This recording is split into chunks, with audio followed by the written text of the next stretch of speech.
ದರ್ಶನ್ ಅವ್ರ ಕ್ಯಾರೆಕ್ಟರ್ಗೆ ತುಂಬ ಶೇಡ್ಸ್ ಇದೆ, ಬಟ್ ಅವರು ಎಷ್ಟು ಕ್ಯಾರೆಕ್ಟರ್ ಮಾಡಿದ್ದಾರೆ ಅನ್ನೋದು 11th ಗೊತ್ತಾಗೋದು. ಪ್ರಕಾಶ್ ಸರ್, ಈಗ ಡೆವಿಲ್ ಲೋಗೋ ಹಿಂದೆ ಒಂದು ಕಣ್ಣಿದೆ, ಐ ಆಫ್ ಪ್ರಾವಿಡೆನ್ಸ್ ಅಥವಾ ಡಿವೈನ್ ಪ್ರಾವಿಡೆನ್ಸ್. ಅದು ಆ್ಯಕ್ಚುಲಿ ಕಾಣಿಯವ್ರು ಇಟ್ಟಿದ್ದು ನನಗೂ ಗೊತ್ತಿರಲಿಲ್ಲ. ಆ್ಯಕ್ಚುಲಿ ನಾನು ಆಮೇಲೆ ಗಮನಿಸಿದಾಗಲೇ ಗೊತ್ತಾಗಿದ್ದು. ನಾನು ಕಾಣಿಯವ್ರಿಗೆ ಕತೆ ಕಾನ್ಸೆಪ್ಟ್ ಎಕ್ಸ್ಪ್ಲೈನ್ ಮಾಡಿದಾಗ ಅವ್ರ ಪಾಯಿಂಟ್ ಆಫ್ ವ್ಯೂ ಇಂದ ಅದನ್ನು ಅವರು ಡಿಪಿಕ್ಟ್ ಮಾಡಿದ್ರು. So that is something which is come from ಕಾಣಿ. ಪ್ರಕಾಶ್ ಸರ್, ಒಂದು ಈ ಕಡೆ ಸರ್, ಒಂದು ದೊಡ್ಡ ಬಡ್ಜೆಟ್ ಸಿನಿಮಾ ಶುರುವಾಗುತ್ತೆ, ಒಂದು ಘಟನೆಯಿಂದ ಎಲ್ಲೋ ನಿಂತೇ ಹೋಗುತ್ತೆ ಅನ್ನೋಂಥ ಪರಿಸ್ಥಿತಿ ಬಂದಾಗ ನಿಮ್ಮ ನಿಲುವು ಏನಿತ್ತು ಅವಾಗ ಅಂತ? ಏನಿಲ್ಲ, ಒಂದು ದಿವಸ ಬರ್ತಾರೆ, ತಿರ್ಗಿ ಸಿನಿಮಾ ಶುರು ಮಾಡ್ತೀವಿ, ಮುಗಿಸ್ತೀವಿ ಅನ್ನೋ ಒಂದು ನಂಬಿಕೆ ಇತ್ತು, ಒಂದು ಭರವಸೆ ಇತ್ತು, ಅಷ್ಟೇ.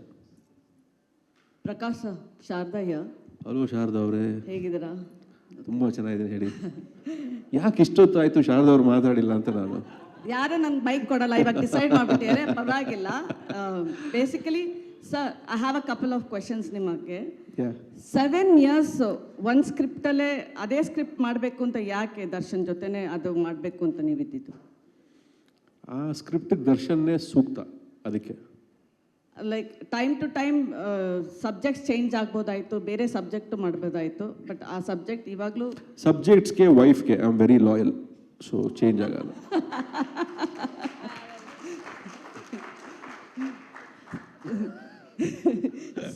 Okay. So, my next question. Andre, today, whatever it is, absence of Darshan cannot be filled. Yeste navene promote madidru, yaar promote madidru anta. But do you still hope that he might come during the release anta? Every moment I hope and pray. I hope and pray that he is with us. Definitely. Okay. Always. Okay. Sir, actually, ನೀವು last time ನಾನು ನಿಮ್ಮ ಹತ್ರ ಮಾತಾಡ್ಬೇಕಾದ್ರೆ ಹೇಳಿದ್ರಿ, Tarak was a family entertainer, but this time I want to do for the fans ಅಂತ, ಅವ್ರ ಫ್ಯಾನ್ಸಿಗೆ ಇಷ್ಟ ಆಗೋ ಹಂಗೆ ಅಂತ. It is important to understand the fans pulse to do a film like this. Did you study ಅಂದರೆ ಏನಾದರೂ? ಇಲ್ಲ ಸಿ, ಫಾರ್ ದ ಫ್ಯಾನ್ಸ್ ಅಂದರೆ ಡೆಫಿನೆಟ್ಲಿ ದರ್ಶನ್ ಅವ್ರಿಗೆ ಒಂದು ಮಾಸ್ ಕ್ರೌಡ್ ಇದೆ ಆ್ಯಕ್ಚುಲಿ, ಓಕೆನಾ. ಸೊ ಅದು ಹಾಗಂತ ಅವ್ರಿಗೆ ಬೇರೆ ಫ್ಯಾನ್ಸ್ ಇಲ್ಲ ಅಂತಲ್ಲ. ಆಲ್ ಸಿನಿಮಾ ಲವರ್ಸ್ ಅವ್ರ ಫ್ಯಾನ್ಸ್. ಆ್ಯಕ್ಚುಲಿ ನನ್ನ ವೈಫ್ ವೆರಿ ಕ್ಲೋಸ್ ಫ್ರೆಂಡ್, ಅವ್ರ ತಾಯಿ ಒಬ್ರು ಇದ್ದಾರೆ actually, she's about 70 years old. ಅವ್ರು ದರ್ಶನ್ ಅವ್ರು ತುಂಬ ದೊಡ್ಡ ಫ್ಯಾನ್. ಸೊ ಹಾಗಾಗಿ ಫ್ಯಾನ್ ಅನ್ನೋದಕ್ಕಿಂತನೂ ಫ್ಯಾನ್ ಮೊಮೆಂಟ್ಸ್ ಇದೆ ಸಿನಿಮಾಲಿ. ಆ ಒಂದು ಅಪ್ರೋಚ್ ಇದೆ, ಒಂದು ಮಾಸ್ ಅಪ್ರೋಚ್ ಇದೆ. ಅದು it can be me also. ನನಗೂ ಆ ಥರ ಸಿನಿಮಾಗಳು ನೋಡ್ಬೇಕಾದ್ರೆ ತುಂಬ ಖುಷಿ ಆಗುತ್ತೆ. I am a very big fan of commercial cinema, mass entertainer. So ಅದನ್ನು ಒಂದು ಮಾಡಬೇಕು ಅನ್ನೋ ಒಂದು ಆಸಕ್ತಿಲಿ ಈ ಸಿನಿಮಾ ಮಾಡಿರೋದು. ಅಫ್ಕೋರ್ಸ್ ಅಜ್ನೇಶ್, ಸಿನ್ಸ್ ನಾವು ಏನೋ ಟ್ರೈಲರ್ ನೋಡಬೇಕು 5ನೇ ತಾರೀಕು, ಹೌದು. Ajaneesh music is what is doing the talk now. Yes. Since ನೀವು ಹರಿಕೃಷ್ಣ ಅವ್ರ ಜೊತೆ, ಮನೋಮೂರ್ತಿ ಜೊತೆ ಮತ್ತು ಅರ್ಜುನ್ ಜನ್ಯ ಜೊತೆನೂ ನೀವು ಕೊಲಾಬ್ರೇಟ್ ಆಗಿದೆ, ಫಸ್ಟ್ ಟೈಮ್ ನೀವು ಅಜ್ನೇಶ್ ಜೊತೆ. Are you satisfied really? Extremely satisfied. And is a very hard working musician. ಏನಂದರೆ ಟೈಮ್ ವಿಚಾರವಾಗಿ ನನಗೂ ಅವ್ರಿಗೂ ಸ್ವಲ್ಪ ಜಗಳ ಆಗ್ತಾ ಇರುತ್ತೆ ಅಷ್ಟೇ. ಅದು ಬಿಟ್ಟರೆ is a very hard working person. ಆಮೇಲೆ ಅವ್ರ ಮೇಲೆ ಎಷ್ಟೇ ನಾನು ಯಾಕೆ ಅಜ್ಜು ಇನ್ನೂ ರೆಡಿ ಆಗಿಲ್ಲ ಅಂತೆಲ್ಲ ಕೇಳಿದ್ರೆ, ಅವ್ರು ಹೋಗಿ ಕೂತು ಅವ್ರು ಮಾಡಿರೋ ಮ್ಯೂಸಿಕ್ ನೋಡಿದ ತಕ್ಷಣ ಎಲ್ಲ ಪ್ರಶ್ನೆಗಳು ಮರ್ತೋಗುತ್ತೆ. ಬಿಕಾಸ್ ಅಷ್ಟು ಫ್ಯಾಂಟಾಸ್ಟಿಕ್ ಆದಂಥ ಒಂದು ಮ್ಯೂಸಿಕ್ ಕೊಟ್ಟಿರ್ತಾರೆ ಅವರು. So I really don't have to worry about that aspect at all. So ಆ ವಿಷಯದಲ್ಲಿ ಅಂದರೆ I very lucky to have good technicians around me. Okay. Yeah, of course, Sharmila wanted me to ask. Sharmila and Rachana, what is the best part of, ನಿಮ್ಮ presence ಒಂದು ದರ್ಶನ್ ಫಿಲಮಲ್ಲಿ ನಿಮ್ಗೆ ಅನ್ಸುತ್ತೆ? Sharada, hi. Firstly ಏನಂದರೆ, this is my second film Darshan sir ಜೊತೆ. And of course first ಸಿನಿಮಾದಲ್ಲಿ I was the main lead over there in that film. But ಈ ಸಿನಿಮಾದಲ್ಲಿ ಒಂದು ವಿಶೇಷ ಪಾತ್ರ, it's just a important role. But what I liked about the role ಅಂದರೆ, I think it was apt. And ಮುಂಚೆ ಈ ಥರ ಒಂದು ಪಾತ್ರ ಮಾಡಿಲ್ಲ ನಾನು, ಫಸ್ಟ್ ಟೈಮ್ ನಾನು ಈ ಥರ ಒಂದು ಮಾಡ್ತೇನೆ. So it was very exciting for me. And of course the opportunity to work with Prakash sir was always on my mind. ಏನೋ ಒಂದು ಮ್ಯಾನಿಫೆಸ್ಟೇಷನ್ ಇತ್ತು ಅವ್ರ ಜೊತೆ ನಾನು ಕೆಲಸ ಮಾಡಬೇಕು ಅಂತ, and it actually happen. So but ನಿಮಗೆಲ್ಲೋ ಸೆಕೆಂಡ್ ಥಾಟ್ ಇತ್ತು ಅಂತ ಇತ್ತು, ಯಾಕೆ ಅದು? For me, no second thought, always the first thought. But first time when he approached me, ನಿಜವಾಗ್ಲೂ ಐ ವಾಸ್ ಟ್ರಾವೆಲಿಂಗ್, ನನಗೆ I didn't have that time to shoot. ಎರಡನೇ ಸಲ I think it just happened, and I said, okay, ಬಹುಶಃ ಇದು ನನಗೆ, I think this is meant for me only, so let me do it. And ನನಗೆ ನಿಜವಾಗ್ಲೂ ನಂಗೆ ತುಂಬ ಖುಷಿ ಆಯಿತು ಈ ಸಿನಿಮಾ ಮಾಡಿ. I am very happy. ಎಲ್ರಿಗೂ ನಮಸ್ತೆ. ಡೆವಿಲ್ ತುಂಬ ಸ್ಪೆಷಲ್ ಮೂವಿ ನಮಗೆ. especially thank producer Prakash sir and Tashwini madam for giving the opportunity.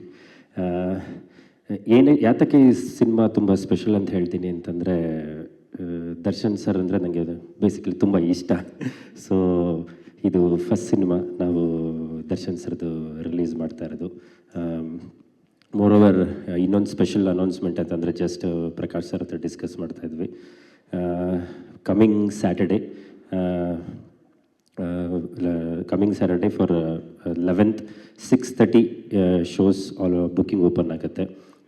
Almost all main ಸೆಂಟರ್ಸಲ್ಲಿ ಅರ್ಲಿ ಮಾರ್ನಿಂಗ್ ಶೋಸ್ ಇರುತ್ತೆ. This is especially for fans to celebrate. ಯಾಕೆ ಅಂತಂದರೆ ಅವರು already request ಬರ್ತಾ ಇದೆ, ನಮಗೆ 12 o'clock ಶೋ ಬೇಕು, 4 o'clock ಶೋ ಬೇಕು ಅಂತ. So because of permissions issue we are starting from 6:30. So ಇದು ಫ್ಯಾನ್ಸ್ಗೆ ಐ ಹೋಪ್ ತುಂಬ ಖುಷಿ ಕೊಡುತ್ತೆ ಅಂತ ಭಾವಿಸ್ತೀನಿ. ಹಾಗೇನೇ ನಮ್ಮ ಈ ಸಿನಿಮಾ ತುಂಬ ಒಂದು ಜವಾಬ್ದಾರಿ. ಯಾಕೆ ಅಂತಂದರೆ we have to reach maximum number of people and one of the best dates. ಯಾಕಂದರೆ this is a long weekend. Friday 12th release ಇತ್ತು. ಬಿಫೋರ್ ಸರ್ರು ನಾವೆಲ್ಲ ಡಿಸ್ಕಸ್ ಮಾಡಿ 1 day ಅರ್ಲಿ ರಿಲೀಸ್ ಮಾಡ್ತಾ ಇದ್ದೀವಿ. ಯಾಕೆ ಅಂತಂದರೆ ಲಾಂಗ್ ವೀಕೆಂಡ್ 4 days ಇದ್ದರೆ collections wise ಆಗಲಿ, ಸೊ ಆಡಿಯನ್ಸ್ಗಾಗಲಿ ಇಟ್ ವಿಲ್ ಬಿ ಚೆನ್ನಾಗಿರುತ್ತೆ ಅಂತ ಹೇಳ್ಬಿಟ್ಟು. So let's see all of you on 11th in theatres. Thank you. S Anand sir, heartly welcome. Please sir, ದಯವಿಟ್ಟು ಇಲ್ಲಿ ಬರಬೇಕು. ಫಸ್ಟ್ ಆಫ್ ಆಲ್ ಸರೆಗಮ ಅತ್ಯದ್ಭುತ ಸಿನಿಮಾಗಳ ಮ್ಯೂಸಿಕ್ ರೈಟ್ಸನ್ನು ಪಡಿತಾ ಬರ್ತಾ ಇದೆ. Thank you for joining with us. ಈಗ ಮ್ಯೂಸಿಕ್ಗೆ ಒಳ್ಳೆ ರೆಸ್ಪಾನ್ಸ್ ಸಿಗ್ತಾ ಇದೆ. ಸಿನಿಮಾ ರಿಲೀಸ್ ಆಗ್ತಾ ಇದೆ 11th. So over to you sir. Namaskara. Firstly, I would like to thank Shri Jai Mata Campaigns, Prakash Veer sir, for this wonderful opportunity. This is our first film music association with Darshan sir, and it looks like it's a blockbuster association. So looking forward for many such associations in Kannada. I would also like to thank the entire cast and crew of the film. The film has shaped up extremely well. I'm sure this is going to be a blast on 11th December. I would also especially mention Ajnish Loknath here, the composer of the film, who has done a tremendous job on the music. The songs have already become a blockbuster, and you will see the background score coming from Ajnish. It's going to be a blast in theatres. I'm equally looking forward to watch it in the big screen. See you all on 11th December. Thank you. Thank you so much for your support and love, sir. Thank you so much once again. ಎಲ್ಲರಿಗೂ ನಮಸ್ಕಾರ. ಇದು ನನ್ನ ಮೊದಲನೇ ಸಿನಿಮಾ. Prakash sir and Tashwini ma'am ಅವರು ನನಗೆ ಮೊದಲನೇ serials ಅಥವಾ ಅವರೇ ನನ್ನ ಲಾಂಚ್ ಮಾಡಿದ್ದು ನಿನಗಾಗಿ ಸೀರಿಯಲಲ್ಲಿ ವಜ್ರೇಶ್ವರಿ ಪಾತ್ರದಲ್ಲಿ. So this is very special for me. ಪಾತ್ರದ ಬಗ್ಗೆ ನಾನು ಹೇಳಲ್ಲ, but it's a very interesting ಪಾತ್ರ. ನನಗೆ ನನ್ನ ಮೊದಲನೇ ಪಾತ್ರ it will be very very special for me forever. I am really looking forward. ಎಲ್ಲನೂ ಇಲ್ಲಿ ನೋಡ್ತಾ ಇದ್ದರೆ ಎಕ್ಸೈಟ್ ಆಗ್ತದೆ. I am looking forward to watch Devil. And of course ಎಲ್ಲ ಕರ್ನಾಟಕದ ಜನತೆ ವೆಯ್ಟ್ ಮಾಡ್ತಾ ಇದೆ. ಹಾಗೆ ನಾವು ಡೆವಿಲ್ ನೋಡೋದಕ್ಕೆ ಕಾಯ್ತಾ ಇದ್ದೀವಿ. ಕನ್ನಡ ಚಿತ್ರರಂಗಕ್ಕೆ ಯುವರಾಜ್ ಅವರೇ, ನಿಮ್ಮ ಪಾತ್ರದ ಬಗ್ಗೆ ಅಥವಾ ಡೆವಿಲ್ ಸಿನಿಮಾ ಬಗ್ಗೆ? ಮೊದಲನೇದಾಗಿ ಎಲ್ರಿಗೂ ನಮಸ್ಕಾರ. ನಾನು ತುಂಬ ಚಿಕ್ಕವನು, ಆದ್ದರಿಂದ ಕೆಲವು ಪದಗಳಲ್ಲಿ ಮಾತು ಮುಗಿಸ್ಬಿಡ್ತೀನಿ. ನಿಮ್ಮೆಲ್ರಿಗೂ ಗೊತ್ತಿರೋ ಹಾಗೆ ಡಿಸೆಂಬರ್ 11ನೇ ತಾರೀಕಿಗೆ ದ ಡೆವಿಲ್ ಬರ್ತಿದೆ. ನಾವೆಲ್ಲ ಸೇರಿ ಡೆವಿಲ್ದು ಲೆವೆಲ್ ನೆಕ್ಸ್ಟ್ ಲೆವೆಲಿಗೆ ತೊಗೊಂಡೋಗೋಣ ಅಂತ ಕೇಳ್ಕೊತೀನಿ. ಹಾಗೆ ಎಲ್ಲಕ್ಕಿಂತ ಹೆಚ್ಚಾಗಿ ಮುಖ್ಯವಾಗಿ ಒಬ್ಬರಿಗೆ ನನ್ನ ಹೃತ್ಪೂರ್ವಕವಾದ ಧನ್ಯವಾದಗಳು ಹೇಳೋಕ್ಕೆ ಇಷ್ಟಪಡ್ತೀನಿ. ಅವರು ಬೇರೆ ಯಾರೂ ಅಲ್ಲ, ನಮ್ಮೆಲ್ಲರ ಪ್ರೀತಿಯ ಚಾಲೆಂಜಿಂಗ್ ಸ್ಟಾರ್ ದರ್ಶನ್ ಸರ್ ಅವರು ನನ್ನನ್ನು ಈ ಸಿನಿಮಾದಲ್ಲಿ ಒಬ್ಬ ಅಸಿಸ್ಟೆಂಟ್ ಡೈರೆಕ್ಟರ್ ಆಗಿ ಹಾಗೆ ಒಂದು ಪಾತ್ರ ಕೂಡ ಕೊಟ್ಟಿದ್ದಾರೆ. ಸೊ ಅವ್ರಿಗಾಗಿ ತುಂಬ ಥ್ಯಾಂಕ್ಸ್ ಹೇಳೋಕ್ಕೆ ಇಷ್ಟಪಡ್ತೀನಿ. ಮತ್ತು ಹಾಗೆ ಪ್ರಕಾಶ್ ಸರ್ಗೂ ತುಂಬ ಥ್ಯಾಂಕ್ ಯು ಸರ್. ನನ್ನಲ್ಲಿ ಆ ಒಂದು ಆಸಕ್ತಿನ ನೋಡಿ ನೀವು ನನಗೊಂದು ಅವಕಾಶ ಕೊಟ್ರಿ. ತುಂಬ thank you sir. Thank you so much. And Tashwini ma'am also thank you so much ma'am for everything and for all the opportunities you given me and ಅಷ್ಟೇ ಮತ್ತೊಮ್ಮೆ ಹೇಳ್ತೀನಿ, ಅದೇ December 11th ಡೆವಿಲ್ ಬರ್ತಿದೆ. Thank you so much. Thank you. Yeah. Rachana, So I couldn't of course- leave and come. Rachana, of course, the glams. ನೀವು ಕೇಳಿದ್ರಲ್ಲ ಏನು special ಅಂತ, ನನಗೆ ಈ ಸಿನಿಮಾ ಸಿಕ್ಕಿರೋದೇ ಸ್ಪೆಷಲ್.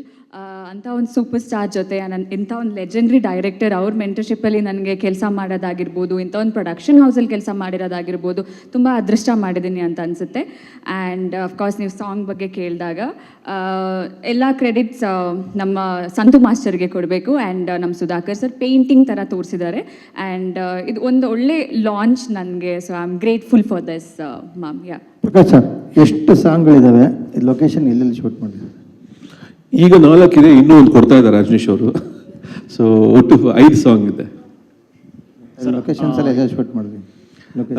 ಸರ್. ಆ್ಯಕ್ಚುಲಿ ಎಲ್ಲ ಆಲ್ಮೋಸ್ಟ್ ಸೆಟ್ ಆ್ಯಕ್ಚುಲಿ ಶೂಟ್ ಮಾಡಿದ್ದೀವಿ. And ಇವಾಗ ಇನ್ನೊಂದು ಮಾಡ್ತಿರೋದು ಬಂದು ಬ್ಯಾಕ್ಗ್ರೌಂಡ್ ಸಾಂಗ್. ಆ್ಯಂಡ್ ಎಲ್ಲ ಸೆಟ್ಟಲ್ಲಿ ಶೂಟ್ ಆಗಿದೆ. ಆ್ಯಂಡ್ ಒಂದು ಬ್ಯಾಂಕಾಕಲ್ಲಿ ಶೂಟ್ ಮಾಡಿದ್ದೀವಿ. ಸರ್, ಆರಂಭದಲ್ಲಿ ಸಿನಿಮಾದ ಟೈಟಲ್ ಡೆವಿಲ್ ದಿ ಹೀರೋ ಅಂತಿತ್ತು. ಈಗ ಆರಂಭದಲ್ಲಿ ಸಿನಿಮಾದ ಟೈಟಲ್ ಬಂದು ಡೆವಿಲ್ ದಿ ಹೀರೋ ಅಂತಿತ್ತು. ಈಗ ಜಸ್ಟ್ ದಿ ಡೆವಿಲ್ ಅಂತಿದೆ. ಕಾರಣ ಏನಾಗಿತ್ತು ಸರ್? ದ್ವಿಪಾತ್ರ ಏನಾದರೂ ಇದೆಯಾ ಸರ್ ಅಂತ ಸಿನಿಮಾ? ಸಾರಿ, 2 ಪಾತ್ರ ಏನಾದ್ರು ಇದೆಯಾ ಸರ್ ಅಂತ? ಡೋಲ್ ರೋಲ್ ಇದೆಯಾ ದರ್ಶನ್? ಇಲ್ಲ, ನನಗೆ ಬೇಸಿಕ್ಲಿ ಡೆವಿಲ್ ಹೀರೋಗಿಂತ ದ ಡೆವಿಲ್ ತುಂಬ ಮೋರ್ ಆಪ್ಟ್ ಅಂತ ಅನಿಸ್ತು. ಸೊ ಹಾಗಾಗಿ ದ ಡೆವಿಲ್. ಸರ್, ಮತ್ತೊಂದು ಪ್ರಶ್ನೆ ಅಂತಂದ್ರೆ, ಆರಂಭದಿಂದಲೂ ನಿಮ್ಮ ಹಿಂದಿನ ಸಿನಿಮಾಗಳು ನೋಡ್ರೆ ರಾಜ್ ಕುಟುಂಬಕ್ಕೆ ಸಿನಿಮಾಗಳು ಮಾಡ್ಕೊ ಬಂದ್ರಿ. ಆ ನಂತರದಲ್ಲಿ ದರ್ಶನ್ ಸರ್ ಜೊತೆ ಅದನ್ನು ಬಿಟ್ಟು ಮಾಡಿದ್ದು ಅಂದ್ರೆ ದರ್ಶನ್ ಅವ್ರ ಜೊತೆ ಇಬ್ಬರ ನಂಟು ಹೇಗೆ, ಎಷ್ಟು ವರ್ಷದಿಂದ ಪರಿಚಯ ಅಂತ ನಿಮಗೆ? ಆ್ಯಕ್ಚುಲಿ ದರ್ಶನ್ ನಾನು ಅನ್ನೋದಕ್ಕಿಂತ ನಮ್ಮ ತಂದೆ ಆ್ಯಂಡ್ ತೂಗುದೀಪ ಶ್ರೀನಿವಾಸ್ ಅಂಕಲ್ ಬಂದು ಫ್ರೆಂಡ್ಸ್. ಅಂದರೆ ನಮ್ಮ ತಂದೆ ಸಿನಿಮಾ ಮಾಡ್ತಿದ್ದ ಕಾಲದಿಂದ ನಾನು ನಮ್ಮ ಮನೆಗೆ ಬರ್ತಿದ್ದಂಥ ಕೆಲವು ಆರ್ಟಿಸ್ಟ್ಗಳಲ್ಲಿ ತೂಗುದೀಪ ಶ್ರೀನಿವಾಸ್ ಮಾಮ ಒಬ್ಬರು, ಅವ್ರು ಬಿಟ್ಟರೆ ಶಂಕರ್ ನಾಗ್ ಅವರು, ಅನಂತ್ ನಾಗ್ ಅವರು ಬರೋರು, ಇಷ್ಟೇ ಜನ ಬರ್ತಿದ್ದು ಆ್ಯಕ್ಚುಲಿ. ಸೊ ಹಾಗಾಗಿ ದರ್ಶನ್ ಅವ್ರ ತಾಯಿ ಆಗಿರ್ಬೋದು, ತಂದೆ ಆಗಿರ್ಬೋದು, ತುಂಬ ಕ್ಲೋಸ್ ಫ್ಯಾಮಿಲಿ ಫ್ರೆಂಡ್ಸ್ ನಮಗೆ. So it is a long journey. I have known for a very long time. Sir, Saroja ಈ ಸಂಜೆ ನ್ಯೂಸ್ ಪೇಪರ್ ಡೆವಿಲ್ದು ಅದು ಚೇರ್ ನೋಡಿದಾಗ, ಈಗ ಆ ಚೇರ್ ಕೂಡ ಒರಯನ್ ಮಾಲಲ್ಲಿ ಇಟ್ಟಿದ್ದೀರಾ. ಆ ಚೇರ್ ನೋಡಿದಾಗ ನಮಗೆ ರಾಕ್ಷಸರು ಕೂತ್ಕೊಳ್ಳೋ ಥರ ಫೀಲ್ ಆಗುತ್ತೆ. ಪ್ಲಸ್ ಡೆವಿಲಲ್ಲಿ ಒಂದು ಕಣ್ಣು ಕೂಡ ಇಟ್ಟಿದ್ದೀರಾ. ದರ್ಶನ್ ಸರ್ನ ನೆಗೆಟಿವ್ ಶೇಡ್ ಅಂತಂದರೆ ತೀರಾ ಕ್ರೂರವಾಗಿ ಏನಾದ್ರು ತೋರಿಸ್ತಿದ್ದೀರಾ, ಅಥವಾ ವಿಲನ್ಗಳಿಗೆ ವಿಲನ್ ಆಗಿ ಏನಾದ್ರು ಕಾಡ್ತಾರಾ? ಎಲ್ಲ 11ನೇ ತಾರೀಕು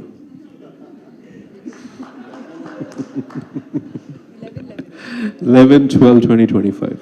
ಕಾಂಟ್ರಾ ಸರ್, ನನ್ನ ಪ್ರಶ್ನೆ contra sir. C, it is her choice. We respect Har privacy and her state of mind. ಅವ್ರಿಗೂ ಮಾಡೋಕ್ಕೆ ತುಂಬ ಕೆಲಸ ಇದೆ.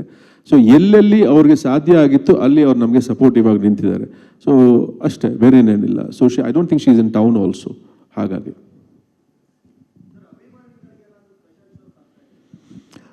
ಇಲ್ಲ ಸರ್, ಆ್ಯಕ್ಚುಲಿ ನಾವು ಏನು ಅಂದ್ಕೊಂಡ್ವಿ ಅಂದರೆ ಸ್ಪೆಷಲ್ ಶೋಸ್ ಅಂತೆಲ್ಲ ಹೋಗೋ ಬದಲು ಒಂದು ದಿವಸನೇ ಸೆಲೆಬ್ರಿಟೀಸ್ಗಾಗಲಿ ಈ ಸಿನಿಮಾ ನೋಡಬೇಕು ಅಂತ ಆಸಕ್ತಿ ಇರೋರಿಗಾಗಲಿ ಎಲ್ಲರೂ ಈ ಸಿನಿಮಾ ನೋಡಲಿ ಅಂತ ಹೇಳಿ ನಾವು 11ನೇ ತಾರೀಕು 6:30ಇಂದನೇ ಶೋಸ್ನ ಶುರು ಮಾಡ್ತಾ ಇದ್ದೀವಿ ಸರ್. ಏನು? ತುಂಬ ಕಷ್ಟ. ಇಲ್ಲಿ ಬಂದಿದ್ದೇ ದೊಡ್ಡ ವಿಷಯ. ನಾವು ಅದು ಆ್ಯಕ್ಚುಲಿ ಶೂಟ್ ಮಾಡ್ತಾ ಇದ್ವಿ, ನಮಗೆ ಗೊತ್ತಿಲ್ಲ, ಏನೋ ಗಾಳಿ ಬರ್ತಾ ಇದೆ, ಹೋಗುತ್ತೆ ಹಂಗೆ ಅಂದ್ಕೊಂಡು ಆಮೇಲೆ ಎಲ್ಲ ಕಿತ್ತು ಬಿಸಾಕ್ತಾ ಇತ್ತು. ಅಲ್ಲಿ ರಚನಾ ಅವರು ಆ ಐಲ್ಯಾಂಡಲ್ಲಿ ಇದ್ದಿದ್ದೇ ದೊಡ್ಡ ವಿಷಯ. ಸೊ ಹಾರೋಗ್ಬಿಟ್ಟಿದ್ರು. ಸೊ ಹಾಗಾಗಿ ಅದೇನೋ 10 ವರ್ಷಕ್ಕೆ ಒಂದ್ಸಲ ಬಂತಂತೆ. It was really massive actually. ಆಯಿತು, ವಾಪಸ್ ಬಂದ್ವಿ, ತಿರ್ಗಾ ವಾಪಸ್ ಹೋಗಿ ಅದೇ ಐಲ್ಯಾಂಡಲ್ಲಿ ಶೂಟ್ ಮಾಡಿದ್ವಿ. ನೋಡಿದ್ರೆ ಎಲ್ಲ ಮರಗಳೆಲ್ಲ ಕಿತ್ತು ಒಂದೊಂದು ಕಡೆ ಬಿದ್ದಿದ್ದು. So yes, it was a very bad experience. Prakash sir, ಇದು 2018ರಲ್ಲಿ ಮಾಡ್ಕೊಂಡಿದ್ದ ಕತೆ ಇದು. ಸೊ ಅದಾದ್ಮೇಲೆ ಸಾಕಷ್ಟು ಚೇಂಜಸ್ ಆಗಿದೆ. ಕೋವಿಡ್ ಆಯಿತು, ಜನಗಳೆಲ್ಲ ಯಾಕೆಂದ್ರೆ OTTಗೆ ಎಕ್ಸ್ಪೋಜರ್ ಆಯಿತು, ತುಂಬ ಬೇರೆ ಕಾಂಟೆಂಟ್ ಎಲ್ಲ ಕನ್ಸ್ಯೂಮ್ ಮಾಡ್ಲಿಕ್ಕೆ ಶುರು ಆಗಿದ್ದಾರೆ. ಸೊ ಇವತ್ತಿಗೆ ಇದು ಎಷ್ಟು ಆ್ಯಪ್ಟ್ ಆಗುತ್ತೆ ಇವತ್ತಿನ ಅಪ್ಡೇಟೆಡ್ ಆಡಿಯನ್ಸ್ಗೆ ಅಂತ? ಡೆಫಿನೆಟ್ಲಿ ಅಪ್ಡೇಟ್ ಆಗಿದೆ actually. Just like fashion, every script also gets updated. ನಾವು ಯಾವ ಟೈಮಲ್ಲಿ ಅದನ್ನ ರಿಲೀಸ್ ಮಾಡ್ತೀವಿ ಅಂತ ಖಂಡಿತವಾಗ್ಲೂ ನಾವು ಸ್ಕ್ರಿಪ್ಟ್ ಲೆವೆಲಲ್ಲಿ ಆ ಚೇಂಜಸ್ ಆಗಲಿ, ಆ ಡಿಸ್ಕಷನ್ಸ್ ಆಗಲಿ ಮಾಡ್ತಾನೆ ಇರ್ತೀವಿ. ಎವ್ರಿ ಡೇ ಮಾಡ್ತೀವಿ. ಇನ್ಫ್ಯಾಕ್ಟ್ ಎಡಿಟಿಂಗ್ ಟೇಬಲಲ್ಲಿ ಕೂಡ ನಾವು ಆ ಥರ ಡಿಸ್ಕಷನ್ಸ್ ಮಾಡ್ತಾ ಇರ್ತೀವಿ. ಇವಾಗ ಈ ಸಿನಿಮಾನ ಯಾವ ಥರ ನೋಡೋಕೆ ಇಷ್ಟಪಡ್ತಾರೆ, ಇಲ್ಲ what can we do new ಅನ್ನೋದು it's an every day process. Prakash sir, ಇಲ್ಲಿ ಶ್ರೀಧರ್ ಅಂತ ಈ ಥರದೊಂದು ಮೂಮೆಂಟು, ಒಂದು ಬುಕ್ ಇದೊಂದು ರೆಕಾರ್ಡ್, ಈ ಥರದೊಂದು ವಿಷಯ ಆಗ್ತಿದೆ ಅಂತ ಹೇಳಿ ಇಡೀ ಕರ್ನಾಟಕದಲ್ಲಿ ಅವರ ಅಭಿಮಾನಿಗಳು ತಲೆ ಕೆಸ್ಕೊಬಿಡಿ ಸರ್. ನಾವಿದ್ದೀವಿ, ಹೌದು, ನಾವೇ 20-30 ಟಿಕೆಟ್ನ ಅವತ್ತು ಬುಕ್ ಮಾಡ್ಕೊಂತೀವಿ. ನೀವು ಯಾವತ್ತು ಟಿಕೆಟ್ ಬುಕ್ ಮಾಡ್ತೀರಾ ಓಪನ್ ಮಾಡ್ತೀರಾ ಅಂತ ಕೇಳ್ತಾ ಇದ್ದಾರೆ. ನೀವು ತುಂಬ ಫ್ಯಾನ್ಸ್ಗಳನ್ನೆಲ್ಲ ನೋಡಿದ್ದೀರಿ, ಎಲ್ಲೆಲ್ಲ ದೊಡ್ಡ ದೊಡ್ಡ ನಟಗಳನ್ನ ನೋಡ್ಕೊಂಡು ಬಂದಿರಿ, ಅಂಥ ಫ್ಯಾಮಿಲಿ ನಿಮ್ಮದು. ಈ ಥರದೊಂದು ಘಟ್ಟವನ್ನು ನೀವೊಬ್ಬ ನಿರ್ದೇಶಕರಾಗಿ ಹೇಗೆ ನೋಡ್ತಾ ಇದ್ದೀರಿ? ಫ್ಯಾಂಟಾಸ್ಟಿಕ್ ಎಕ್ಸ್ಪೀರಿಯನ್ಸ್, ಎಲ್ಲ ಒಂದು ಎಕ್ಸ್ಪೀರಿಯನ್ಸೇ, ಹಾಗೆ ಇದು ಕೂಡ ಒಂದು ಎಕ್ಸ್ಪೀರಿಯನ್ಸ್ ಆ್ಯಕ್ಚುಲಿ. ಸೊ ತುಂಬ ಚಾಲೆಂಜಿಂಗ್ ಆದಂಥ experience, but very fulfilling experience ಅಂತ ಹೇಳ್ತೀನಿ. ಆ್ಯಂಡ್ ಇಷ್ಟು ಒಂದು ಇಂಥ ಒಂದು ಎಕ್ಸ್ಪೀರಿಯನ್ಸಲ್ಲಿ ನನ್ನ ಜೊತೆಗೆ ಸಪೋರ್ಟ್ ಸಿಸ್ಟಮ್ ಆಗಿ ನಿಂತಂಥ ನನ್ನ ಪ್ರತಿಯೊಬ್ಬರು, ನನ್ನ ಆರ್ಟಿಸ್ಟ್ ಆಗಲಿ, ಟೆಕ್ನಿಷಿಯನ್ಸ್ ಆಗಲಿ, ಆ್ಯಂಡ್ ನಮ್ಮ ಆಫೀಸ್ ಸ್ಟಾಫ್ ಆಗಲಿ, ಎಲ್ಲರೂ ಅಷ್ಟೇ ಅಷ್ಟು ಅಚ್ಚುಕಟ್ಟಾಗಿ ನಮ್ಮ ಜೊತೆಲಿ ನಿಂತು ಕೆಲಸ ಮಾಡಿಕೊಟ್ಟಿದ್ದಾರೆ. ಈಗ ದರ್ಶನ್ ಅವ್ರ ಫ್ಯಾನ್ಸ್ ಕೂಡ ಅಷ್ಟೇ ಅಷ್ಟು ಸ್ಟ್ರಾಂಗ್ ಆಗಿ ನಿಂತು ನಮಗೆ ಹೆಲ್ಪ್ ಮಾಡ್ತಾ ಇದ್ದಾರೆ. I have to really thank Puneeth and Jayakanth and Govind Raj ಅಂತ. ಸೊ ಎಲ್ಲರೂ ಅಷ್ಟರ ಮಟ್ಟಿಗೆ ಅದೇನೋ ಒಂಥರ I have not seen that kind of a craze, frankly speaking. ನಾನು ಆ ಒಂದು ಎಲಿಮೆಂಟ್ ನಾನು ಯಾವತ್ತೂ ಅದನ್ನ ನಾನು ವಿಟ್ನೆಸ್ ಮಾಡಿರಲಿಲ್ಲ. So I am witnessing that ನಾವು. ಆದಮೇಲೆ ದರ್ಶನ್ ಅವರ ಇನ್ಸಿಡೆಂಟ್ ಆದಮೇಲೆ ಒಂದಷ್ಟು ಜನ ಸೋಷಿಯಲ್ ಮೀಡಿಯಾದಲ್ಲಿ ಮಾತನಾಡೋದಕ್ಕೆ ಶುರುವಾಯಿತು. ಏನಂತಂದರೆ ಡೆವಿಲ್ ಅನ್ನೋದು ನೆಗೆಟಿವ್ ಎನರ್ಜಿ ಕೊಡ್ತಾ ಇದೆ. ಅದರಿಂದನೇ ದರ್ಶನ್ ಅವರ ಲೈಫಲ್ಲಿ ಒಂದಷ್ಟು ನೆಗೆಟಿವ್ ಥಾಟ್ಸ್ ಮತ್ತು ಇದೆಲ್ಲ ಆಗಿರುವಂಥದ್ದು ಅಂತ ಹೇಳ್ಬಿಟ್ಟು, ಆಗೇನಾದರೂ ನೀವಾಗಿರ್ಬೋದು, ನಿಮ್ಮ ಟೀಮ್ ಅವರಾಗಿರ್ಬೋದು, ಟೈಟಲ್ನ ಚೇಂಜ್ ಮಾಡುವಂತಹ ಮಾತುಕತೆ ಏನಾದರೂ ಆಗಿತ್ತಾ ಅಂತ? ಇಲ್ಲ ಸರ್, ನಾನು ಮೊದಲೇ ಹೇಳಿದಾಗೆ script is very important for us. ನಾವು ಯಾವುದೇ ಸಿನಿಮಾ ಕೈಗೆ ಎತ್ಕೊಂಡ್ರು ಕೂಡ ಅದಕ್ಕೆ ಸ್ಕ್ರಿಪ್ಟ್ ತುಂಬ ಇಂಪಾರ್ಟೆಂಟ್ ಆಗುತ್ತೆ. ಆ್ಯಂಡ್ ಅದಕ್ಕೆ ಏನು ಬೇಕೋ ಅದನ್ನೇ ನಾವು ಮಾಡೋದು, ಅದು ಬಿಟ್ಟು ಬೇರೆ ಯಾವುದೂ ನಾವು ಮಾಡಲ್ಲ. ಇನ್ಫ್ಯಾಕ್ಟ್ ಇದು ಇಷ್ಟೆಲ್ಲ ನಡೀತಿದ್ದಾಗಲೂ ಅಷ್ಟೇ ಒಂದಷ್ಟು ಡಿಸ್ಕಷನ್ಸ್ ಬಂತು, ಬಟ್ ನಾವು ಹೇಳಿದಿಷ್ಟೇ, ಸಿನಿಮಾಗೆ ಈ ಟೈಟಲ್ ಬೇಕು. ಸೊ ಅದನ್ನು ನಾವು ತೀರಾ ಎಲ್ಲದಕ್ಕೂ ರಿಯಾಕ್ಟ್ ಮಾಡೋಕ್ಕೆ ಶುರು ಮಾಡಿಬಿಟ್ರೆ ನಮಗೆ ಕೆಲಸ ಮಾಡೋದು ಕಷ್ಟ ಆಗಿಬಿಡುತ್ತೆ. ಸೊ ಹಾಗಾಗಿ we just stuck to our guns. Sir, ಇತ್ತೀಚೆಗೆ ಸೋಷಿಯಲ್ ಮೀಡಿಯಾದಲ್ಲಿ ಒಂದು ವಿಷಯ ಓಡಾಡ್ತಾ ಇತ್ತು. ಅಂದರೆ ಸಿನಿಮಾಗೋಸ್ಕರ ದರ್ಶನ್ ಅವ್ರನ್ನ ಪೆರೋಲ್ ಮೇಲೆ 15 ದಿವಸಗಳ ಕಾಲ ಅಂದರೆ ಪ್ರಮೋಷನಿಗೆ ಕರ್ಕೊಂಬರೋಂಥ ಪ್ರಯತ್ನಗಳಾಗ್ತಾ ಇದೆ ಅಂತ. ಈ ಥರದ ಪ್ರಯತ್ನಗಳು ಚಿತ್ರತಂಡದಿಂದ ಏನಾದ್ರು ಆಗ್ತಿತ್ತಾ? ಅಂಥ ಸಾಧ್ಯತೆಗಳು ಕಂಡು ಬರ್ತಿತ್ತಾ ಆ ಸುದ್ದಿ ವಿಚಾರವಾಗಿ? ಇಲ್ಲ ಸರ್, ಆ ಥರ ಯಾವುದೂ ಪ್ರಯತ್ನ ಮಾಡ್ತಾ ಇಲ್ಲ. ಓಕೆ. ರಚನಾ ಮೇಡಮ್, ಇನ್ನೊಂದು, ನೀವು ಡೆವಿಲ್ಗೋಸ್ಕರ ಕನ್ನಡದ 2 ಸಿನಿಮಾಗಳನ್ನು ಬಿಟ್ಟು ಆ್ಯಕ್ಟ್ ಮಾಡುವಂತಹ ಡಿಸೈಡ್ ಮಾಡಿದ್ರಿ ಅಂತ. ಒಂದು ರೈಸ್ ಆಫ್ ಅಶೋಕ, ಇನ್ನೊಂದು ಬೋನಂ ಗಗನಂ ಅನ್ನೋದು. ಅಂದರೆ ನಿಮ್ಮ ಕರಿಯರ್ನಲ್ಲಿ ಈ ಸಿನಿಮಾ ಎಷ್ಟು ಸ್ಪೆಷಲ್ ಆಯಿತು ಮತ್ತು ಆ ಸಿನಿಮಾಗಳನ್ನ ಬಿಟ್ಟು ಮಾಡುವಂತಹ ಚಾಲೆಂಜ್ ಏನಾಯಿತು ಅಂತ? ಡೆಫಿನೆಟ್ಲಿ ಸರ್, ಇದೊಂದು ನನ್ನ ಕರಿಯರ್ಗೆ ಒಂದು ದೊಡ್ಡ ಫೌಂಡೇಶನ್ ಸರ್ ಇದು. ಆ ಸಿನಿಮಾ ಎಲ್ಲ ಒಂದೇ ಸರ್ ನನಗೆ, ಬಟ್ ಕೆಲವು ಸರ್ಕಮ್ಸ್ಟೆನ್ಸಸ್ ಆ್ಯಂಡ್ ಟೈಮ್ ಕೂಡ ಅದು ಸೆಟ್ ಆಗದಿರೋದನ್ನು ಮಾಡೋಕ್ಕಾಗಿರಲಿಲ್ಲ. ಸೊ ಡೆವಿಲ್ ಅಂತ ಬಂದ ತಕ್ಷಣ ಇಲ್ಲಿ ಇನ್ನು ಮುಂದೆಯಿಂದ ನನ್ನನ್ನು ಕರ್ನಾಟಕಕ್ಕೆ ಪರಿಚಯ ಮಾಡಿಕೊಟ್ಟಿರೋ ಸಿನಿಮಾ ಇದು, ನನಗೆಲ್ಲ ಕೊಟ್ಟಿರೋವಂಥ ಸಿನಿಮಾ ಇದು. ಸೊ ಇನ್ನು ಮುಂದೆ ನನ್ನ ಜೀವನದಲ್ಲಿ ಏನೇ ಒಳ್ಳೆಯದು ಅಥವಾ ಏನೇ ಸಕ್ಸಸ್ ಅಂತ ನಾನು ನೋಡಿದ್ರು ಅದು ಡೆವಿಲ್ಗೆ ಅರ್ಪಣೆ, ನಮ್ಮ ಪ್ರಕಾಶ್ ಸರ್ಗೆ ಅರ್ಪಣೆ ಆ್ಯಂಡ್ ದರ್ಶನ್ ಸರ್ಗೆ ಅರ್ಪಣೆ. This is going to be a big break ನನಗೆ ಸರ್, ಖಂಡಿತವಾಗ್ಲೂ. ಪ್ರಕಾಶ್ ಸರ್, ಇವಾಗ ನಾನು ಬರ್ತಿದ್ದೀನಿ ಚಿನ್ನ ಅಂತ ಡೈಲಾಗ್ ತಗೊಂಡಿದ್ದು ಯಾವಾಗ? ಯಾವುದು? ಈ ಮೊನ್ನೆ ಒಂದು ಟ್ರೈಲರಲ್ಲಿ ನಾನು ಬರ್ತಿದ್ದೀನಿ ಚಿನ್ನ ಅಂತ ದರ್ಶನ್ ಸರ್ ಹೇಳಿದಾರಲ್ಲ, ಆ ಡೈಲಾಗ್ ತಗೊಂಡಿರೋದು ಯಾವಾಗ? ಮತ್ತೆ ಇನ್ನೊಂದು ಕ್ವಶನ್ ಅಂದರೆ, ಇವಾಗ ಏನಾದರೂ ಸಂದೇಶ ನೀವು ಜೈಲಲ್ಲಿ ಹೋಗಿ ಇಲ್ಲ ಸಿನಿಮಾಲ ಡೈಲಾಗ್ ಇದೆ. ಓಕೆ, ಸಿನಿಮಾದಲ್ಲಿ ಆಯಿತು. ಈಗೇನಾದರೂ ಹೋಗಿ ಸರ್ನ ಭೇಟಿ ಮಾಡಿ ಅವರಿಂದ ಏನಾದರೂ ಸಂದೇಶ ತರೋದು, ಲೆಟರ್ ಅಥವಾ ಸಂದೇಶ ಭೇಟಿ ಮಾಡಿದ್ದೀನಿ, ಖಂಡಿತ ಭೇಟಿ ಮಾಡಿದ್ದೀನಿ. ಆ್ಯಂಡ್ ಯಾವಾಗಲೂ ಅಷ್ಟೇ, ನಾವು ಸಿನಿಮಾ ಏನು ನಡೀತಾ ಇದೆ ಆ್ಯಂಡ್ ಪ್ರಮೋಷನ್ಸ್ ಹೇಗೆ ನಡೀತಾ ಇದೆ ಆ್ಯಂಡ್ ಯಾವುದಕ್ಕೂ ಟೆನ್ಷನ್ ಆಗಬೇಡ, ಆರಾಮಾಗಿ ರಿಲೀಸ್ ಮಾಡೋಣ, ಪಿಕ್ಚರ್ ಚೆನ್ನಾಗಿ ಬಂದಿದೆಯಾ, ನಿನ್ಗೆ ಖುಷಿ ಆಯಿತಾ, ನಿನ್ನ ನೋಡಿದಾಗ ಇಷ್ಟ ಆಯಿತಾ, ಇಷ್ಟೇ ಕೇಳೋದು ದರ್ಶನ್. ಸಿನಿಮಾ ಬಗ್ಗೆ ಮಾತ್ರ ಮಾತಾಡೋದು. ಪ್ರಕಾಶ್ ಸರ್, ಇಲ್ಲಿ ಇಲ್ಲ, ಅದಕ್ಕೆ ದರ್ಶನೇ ರೆಡಿ ಇಲ್ಲ. ಇನ್ಫ್ಯಾಕ್ಟ್ ಅವರು ನನಗೆ ಅಕ್ಟೋಬರಲ್ಲೇ ಬರೋಣ ಅಂತ ತುಂಬ ಇನ್ಸಿಸ್ಟ್ ಮಾಡ್ತಾಯಿದ್ರು. ಬಟ್ ಅನ್ಫಾರ್ಚುನೇಟ್ಲಿ ನಮಗೆ VFX ವರ್ಕ್ ಇರ್ಬೋದು, ಬೇರೆ ಪೋಸ್ಟ್ ಪ್ರೊಡಕ್ಷನ್ ಸ್ವಲ್ಪ ಟೈಮ್ ಬೇಕು ಅಂತ ಹೇಳಿ ಕನ್ವಿನ್ಸ್ ಮಾಡಿ we will come in December ಅಂತ ಹೇಳಿ ಮಾಡಿದ್ದು. ಅಲ್ಲ, ಡೆಫಿನೆಟ್ಲಿ ಅಲ್ಲ, ವಿಸಿಟರ್ಸ್ ಇದ್ದೇ ಇರ್ತಾಯಿದ್ರು. ಆ್ಯಂಡ್ ಹೊರಗಡೆ ಕೆಲಸ ಅಂದರೆ cinema is the most important thing for him. So ಹಾಗಾಗಿ of course he is to keep himself updated. Prakash sir, ಇಲ್ಲಿ ಇದ್ರೆ ನೆಮ್ಮದಿಯಾಗಿರ್ಬೇಕು. ಈ ಒಂದು ಸಾಲ್ ಗೊತ್ತಿದೆ, ದರ್ಶನ್ ಸರ್ದೊಂದು ಆಡಿಯೋ ವೈರಲ್ ಆಗಿರುತ್ತೆ. ಸೊ ಆ್ಯಕ್ಚುಲಿ ಒಂದು ನಿಜ ಹೇಳ, ಲಿರಿಕ್ಸ್ ಯಾಕೆ ಬಂತು, ಏನದು? ಅದಕ್ಕೆ ನಾನು ಹೇಳ್ತೀನಿ, ಫ್ರಾಂಕ್ಲಿ ಸ್ಪೀಕಿಂಗ್, ದರ್ಶನ್ ಯಾವಾಗಲೂ ನನ್ನ ಒಂದು ವಿಷಯದಲ್ಲಿ ರೇಗಿಸ್ತಾ ಇರ್ತಾರೆ. ನೀನು ಸಿನಿಮಾ ಮಾಡ್ತೀಯಾ, ಆಮೇಲೆ ನಿನ್ನ ಹೊರಗಡೆ ಅಂದರೆ ಕಟ್ ಆಫ್ ಆಗಿಬಿಡ್ತೀಯಾ, ನಿನ್ನ ಪಾಡ್ ನೀ ಎಲ್ಲೋ ಇರ್ತೀಯ, ಆಮೇಲೆ ಬರ್ತೀಯಾ ಸಿನಿಮಾ ಮಾಡ್ತೀಯಾ ಅಂತ. That is the fact. Actually. ಇದ್ರೆ ನೆಮ್ಮದಿಯಾಗಿರಬೇಕು, ಹಿಂದೆ ಒಂದು ಕಥೆ ಇದೆ ಅಂತಲೇ ನನಗೆ ಗೊತ್ತಿರಲಿಲ್ಲ. ಕಥೆ ಇದೆ ಅಂತಲೇ ಗೊತ್ತಿಲ್ಲ. ಅನಿರುದ್ಧ ಅವರು ಅದು ಬರೆದು ಕಳಿಸಿದಾಗ ಆ್ಯಕ್ಚುಲಿ ಓಕೆ ಚೆನ್ನಾಗಿದೆ ಅಂತೆಲ್ಲ ಮಾಡಿ ಎಲ್ಲ ಆಗಿ ಇಲ್ಲಿ ಮಾತಾಡೋಕ್ಕೆ ಶುರು ಮಾಡಿದ್ಮೇಲೆ ನನಗೆ ಗೊತ್ತಾಗಿದ್ದು there is something like this ಅಂತ. ಅದು if you want to buy it you can buy it, if you don't want to buy it you don't have to buy it, but that is the fact ಅಷ್ಟೇ. ಅದು ನಮಗೆ ಆ ಕ್ಯಾರೆಕ್ಟರ್ಗೆ, ಆ ಸಾಂಗ್ಗೆ ಅದು ತುಂಬ ಚೆನ್ನಾಗಿ ಕೂರ್ತಾ ಇತ್ತು. ಅವ್ರು ಬರೆದು ಕಳಿಸಿದ್ರು, ನಂಗೆ ಇಷ್ಟ ಆಯಿತು, ಅದನ್ನ ನಾನು ಓಕೆ ಮಾಡಿದೆ. ಅಲ್ಲಿ ಎರಡಿತ್ತು ಆ್ಯಕ್ಚುಲಿ, ಇದ್ರೆ ನೆಮ್ಮದಿಯಾಗಿರಬೇಕು ಅಂತ ಒಂದಿತ್ತು, ಇನ್ನೊಂದು ಎಲ್ಲ ಶಿವನಾಟ ಕಣೋ ಅಂತ ಒಂದಿತ್ತು. ಸೊ ಆಲ್ರೆಡಿ KD ಶಿವನ್ದು ಒಂದು ಸಾಂಗ್ ಇದ್ದಿದ್ದರಿಂದ ವಿ ಚೋಸ್ ಇದ್ರೆ ನೆಮ್ಮದಿಯಾಗಿರಬೇಕು. ಅಲ್ಲಿ ಚಿತ್ತಾರ ಮ್ಯಾಗಝಿನಿಂದ ಅಲ್ಲಿ ನನ್ನ ಪ್ರಶ್ನೆ ಎಕ್ಸಿಕ್ಯೂಟಿವ್ ಪ್ರೊಡ್ಯೂಸರ್ಗೆ, ಅವರು ಕನ್ನಡ ಬೆಳೆಸಿ ಅಂತ ಹೇಳಿದ್ರು, ಹಂಗೆ ಹೇಳಿದ್ದಕ್ಕೆ ಕೇಳ್ತಾ ಇದ್ದೀನಿ. ಇಲ್ಲಿ ಇಂಗ್ಲೀಷ್ ಟೈಟ್ಲ್ ಇಟ್ಟಿದ್ದೀರಾ, ನೀವು ಹೆಂಗೆ ಕನ್ನಡನ ಬೆಳೆಸ್ತಾ ಇದ್ದೀರಾ ಅಂತ. ಇಂಗ್ಲೀಷಲ್ಲಿ ಬರೆದಾದ ತಕ್ಷಣಕ್ಕೆ ಕನ್ನಡ ಬೆಳೆಸ್ತಿಲ್ಲ ಅಂತಂದರೆ ನಾನು ಏನು ಹೇಳೋಕ್ಕಾಗಲ್ಲ. ಈಗ ನನ್ನ ಹೆಸರು ನಿಮ್ಮ ಫೋನಲ್ಲಿ ಏನಂತ ಸೇವ್ ಆಗಿದೆ ಅಲ್ವಾ? ಅಲ್ಲ, ನಾನು ಬಂದು ಹೇಳಿಲ್ಲ ಕನ್ನಡ ಬೆಳೆಸಿ ಅಂತ ನಾನು ಹೇಳಿಲ್ಲ. ಐ ಆಮ್ ಸಾರಿ, ನೋ ಅದು ಅದೊಂಥರ ಎಕ್ಸ್ಟ್ರೀಮ್ ಕ್ವೆಶ್ಚನ್ ಅದು. ಈಗ ದ ಡೆವಿಲ್ ಅಂತ ನಾವು ಇಂಗ್ಲೀಷಲ್ಲಿ ಬರೆದಾದ ತಕ್ಷಣಕ್ಕೆ ದ ಡೆವಿಲ್ ಕನ್ನಡದಲ್ಲೂ ಇದೆ. ಅಲ್ಲ ಡೈರೆಕ್ಟ್ರೆ, ಅವ್ರು ಹೇಳಿಲ್ಲ ಅಂತ ನಾನು ಕೇಳ್ತಾ ಇರಲಿಲ್ಲ, ಅವ್ರು ಹೇಳಿದಕ್ಕೆ ಕೇಳ್ತಾ ಇದ್ದೀನಿ. ಬೆಳೆಸಿ ಅಂತ ಕನ್ನಡಿಗರು ಸಪೋರ್ಟ್ ಮಾಡಿ, ಕನ್ನಡಿಗರು ಬೆಳೆಸಿ ಅಂತ ಹೇಳಿದ್ಮೇಲೆ ನೀವು ಯೋಚನೆ ಮಾಡ್ಬೇಕಲ್ವಾ? ಇವತ್ತು ನಾನು ಕೇಳಬಾರ್ದಿತ್ತ? ಅಲ್ಲ, ಕೇಳಬಾರ್ದಿತ್ತ? ನಾವೆಲ್ಲರೂ ಕನ್ನಡಿಗರು, ನಾವು ಅದ್ರಲ್ಲಿ ಕೇಳಿದ್ರಲ್ಲಿ ಏನು ತಪ್ಪಿದೆ? ಓಕೆ, ದ ಡೆವಿಲ್ ಅಂತ ಆ ಕ್ಯಾರೆಕ್ಟರು, ಆ ಸ್ಕ್ರಿಪ್ಟು, ಆ ಸಿನಿಮಾಗೆ ಬೇಕಿತ್ತು, ಹಾಕಿದೀವಿ. ಅದಾದ ಮಾತ್ರಕ್ಕೆ ನಾವು ಕನ್ನಡ ಬೆಳೆಸಿ ಅಂತ ಕೇಳೋ ಅಂತ ನಾವು ಅವಕಾಶ ಬೇಡವಾ ನಮಗೆ? ಅಂದ್ರೆ ನಾನು ಕೇಳಿದ ಪ್ರಶ್ನೆ ತಪ್ಪು ಅಂತ ನೀವು ಹೇಳ್ತಾ ಇದ್ದೀರಾ? ತಪ್ಪು ಅಂತ ಹೇಳ್ತಿಲ್ಲ. ಅಲ್ಲ, ಇದು ಚರ್ಚೆ ತುಂಬ ಆಗುತ್ತೆ, ಬೇಡ. ಬೇರೆ ಪ್ರಶ್ನೆ ಇದ್ರೆ ಕೇಳಿ ಪ್ಲೀಸ್. Thank you. ಅದೇ ದಿ ಡೆವಿಲ್ ಕನ್ನಡದಲ್ಲೂ ಇದೆ ಸರ್. ಆ್ಯಕ್ಚುಲಿ ಅದು ಕಾಂಬಿನೇಷನ್ ಆಫ್ ಎವ್ರಿಥಿಂಗ್ ಅಷ್ಟೇ. ನೆಕ್ಸ್ಟ್ ಫುಲ್ ಕನ್ನಡದಲ್ಲಿ ಹಾಕ್ರಪ್ಪ please. Sorry sir. Prakash sir, ಇಲ್ಲಿ ಲಕ್ಷ್ಮೀನಾರಾಯಣ್, ಗ್ಯಾರಂಟಿ ನ್ಯೂಸಿಂದ.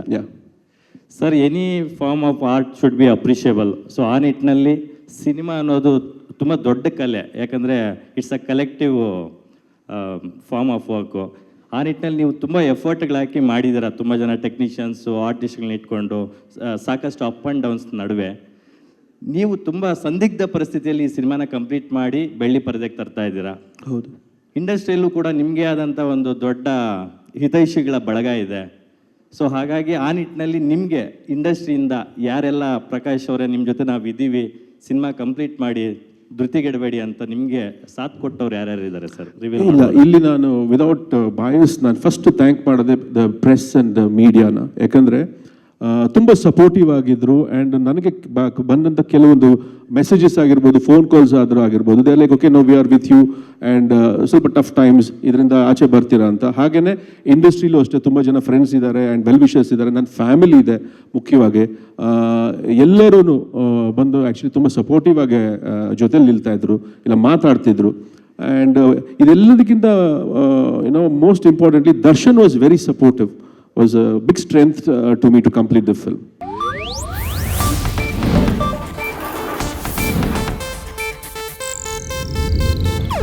ಇದು ಏಷ್ಯಾನೆಟ್ ನ್ಯೂಸ್ ನೆಟ್ವರ್ಕ್ ಪ್ರಸ್ತುತಿ.